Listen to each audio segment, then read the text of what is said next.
La loi est très claire. Le locataire a l'obligation de souscrire une assurance destinée à couvrir sa responsabilité locative.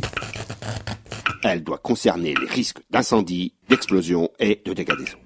Ces garanties sont systématiquement incluses dans les contrats. Toutefois, l'occupant sera responsable des dommages causés, tout comme les autres locataires. Ils ne doivent donc pas négliger de garantir leurs responsabilités à l'égard de leurs propriétaires.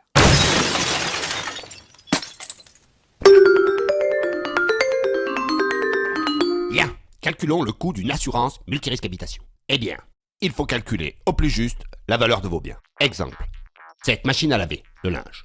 Valeur à neuf, 200 €. État de vétusté total, décote maximum, donc estimation, 50 € à débattre.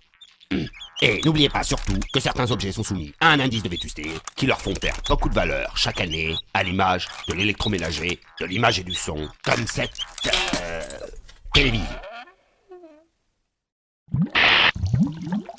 Bonjour. Votre assurance habitation comprend presque toujours une garantie dégâts des eaux, qui couvre les conséquences de l'incident sur vos meubles, vos sols, vos murs ou sur ceux de vos voisins. Et enfin, il faut prévenir votre assureur le plus vite possible. Au plus tard, dans un délai de 5 jours ouvrés, à partir du moment où vous vous êtes aperçu du problème. Bien, je vais être franc avec vous. Certains contrats d'assurance prévoient une franchise. C'est-à-dire une somme d'argent qui ne vous sera pas remboursée en cas de sinistre. Ah bon? Quel sinistre? Eh bien, par exemple, si vous cassez la vitre de la fenêtre de votre salon. Ah bon? Pourquoi je la casserais? Bon, on va dire qu'il s'agit d'un incident domestique ordinaire. Eh bien, il s'agit de l'option brise-glace avec une forte probabilité qu'elle comporte une franchise.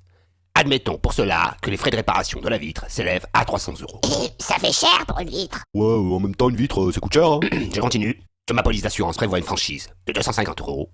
300 moins 250 égale 100.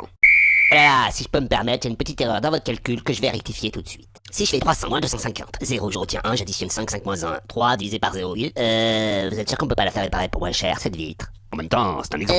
Vous êtes sûr que c'est une soustraction qu'il faut faire? Ouais, moi, je voulais dire, par exemple, si on prenait une calculatrice. Comme ça, on pourrait faire le calcul. Comme ça, on aura moins de chance de se tromper. Je voudrais pas m'incruster dans le débat, mais à entendre des sons de cloche divergents, je me sens dans l'obligation d'intervenir. C'est une question de survie mentale. Parce qu'entre l'essor net de l'un et les équations existentielles de l'autre, aïe aïe aïe. C'est pas demain la veille qu'on va résoudre le problème. Donc, 300 moins 250, c'est égal à 50. Ouais, tu veux dire par là, par exemple, que mon assurance me rembourserait 50 €? Quoi? 50 000 anciens francs?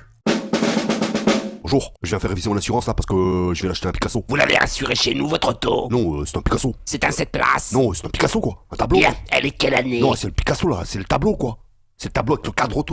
Bien, vous avez déjà eu des accidents? Non, c'est pas pour une auto, c'est pour un tableau. Ah, un tableau. Un tableau Picasso. C'est un essence ou un diesel? Tu le fais exprès là? Ça fait longtemps que vous avez le permis. Non, parce que si vous avez le permis depuis un certain temps, vous pouvez avoir du bonus. Je viens faire une estimation de pour l'assurance multirisque habitation. Parce que la valeur de mes biens a changé, c'est tout. Oui, mais c'est pas la peine de répéter, j'avais compris. Et vous avez la carte grise du véhicule?